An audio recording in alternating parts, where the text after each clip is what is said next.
नमस्कार, स्वागत है आपका। हम जिक्र करने जा रहे हैं उस खबर का जो इस वक्त पे पूरे देश में चर्चा का विषय बनी हुई है। हम निकिता मर्डर केस के बारे में बात कर रहे हैं, जिसमें तौसीफ जो है उसका कांग्रेस कनेक्शन निकल आया है। क्या आप यकीन मानेंगे, इस पूरी की पूरी खबर पर जो हमें जानकारी मिल रही है, तौसीफ कांग्रेस विधायक का चचेरा भाई है जो निकिता से धर्म बदलवाकर शादी करना चाहता था। इस पूरे के पूरे मसले पर जो जानकारी इस वक्त पे निकल कर आ रही है वो ये, आपको पहले तो ये पूरा का पूरा मामला समझा देता हूँ। दरअसल ये पूरा मामला शुरू होता है एक अपहरण के केस से जो 2018 में था, क्योंकि ये दोनों एक ही स्कूल में पढ़ा करते थे, निकिता और तौसीफ। वहाँ पर दोनों की बातचीत भी थी, दोनों के बीच रिश्ते की भी बात निकल कर आ रही है। ये बताया जा रहा है, जो पुलिस ने कहा है, फरीदाबाद पुलिस ने ये जानकारी दी है कि ये दोनों एक दूसरे को जानते थे।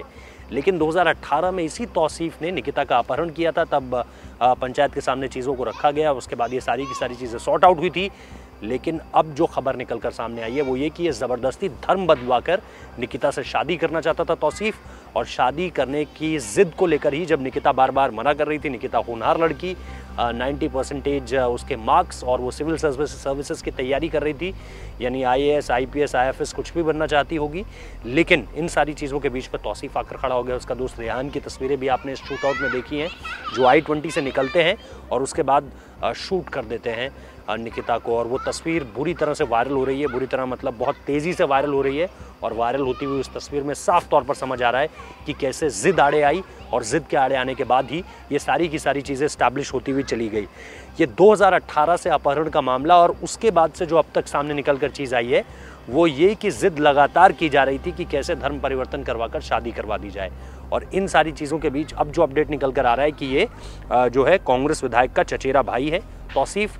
और इस पूरे के पूरे कनेक्शन में अब देखिए पॉलिटिकल कनेक्शन भी निकल आया है। तो ये सारी की सारी चीज़ें हैं। और हालांकि निकिता के भाई का ये कहना है कि दोषियों को फांसी से नीचे और कुछ नहीं होना चाहिए। महिला आयोग ने भी चिट्ठी लिखी है, और इस सारी चीज़ों को लेकर के जो बात सामने निकल कर अब आ रही है वो ये कि मनोहर लाल खट्टर जो कि मुख्यमंत्री हैं, उनकी तरफ से भी ये कहा गया है कि स्ट्रिक्ट एक्शन होगा। और देश में भी एक तरह का एक माहौल बन गया है कि इस पूरे के पूरे केस में निकिता के परिवार को इंसाफ मिलना चाहिए। परिवार वालों की रो रो कर बुरा हाल है। लेकिन अब इस मुद्दे पर कैसे पॉलिटिसाइज होगी चीज़ें, वो देखना निश्चित तौर पर इस विषय की गंभीरता को कहीं ख़त्म ना कर दे। क्योंकि राजनीति अक्सर जब जब गंभीर विषयों पर एंट्री मारती है तो उनकी जो मार्मिकता है ना, उस पर सबसे ज़्यादा चोट पहुंचती है। इसीलिए देखना दिलचस्प होगा कि चीज़ें यहाँ से आगे कैसे बढ़ती हैं। फिलहाल इस वीडियो को देखने के लिए बहुत बहुत शुक्रिया। अच्छा लगा है तो लाइक कीजिए, कमेंट कीजिए, शेयर कीजिए, और सब्सक्राइब करना मत भूलिए चैनल को।